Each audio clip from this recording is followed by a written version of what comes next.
तर मराठा आरक्षणाच्या जीआर वरून अनेक राजकीय प्रतिक्रिया आलेल्या आहेत। त्या संदर्भातल्या टॉप 9 बातम्या पाहूयात।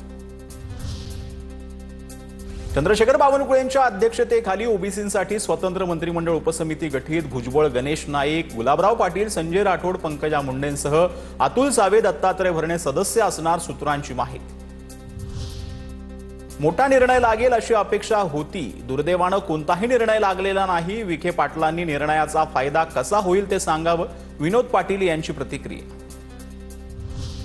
नवीन काही मिळालं नाही, जुनीच माहिती सरकारनं कागदावर दिली, विनोद पाटील यांची टीका। तर आरक्षणावर चर्चा सुरू होती तेव्हा विनोद पाटील ताजमध्ये झोपले होते, विखे पाटलांचा पलटवार।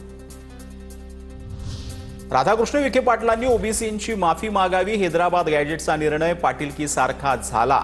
मराठा उपसमितीचे अध्यक्ष राधाकृष्ण विखे पाटलांवर गुणरत्न सदावर्तेंची आग पाखड।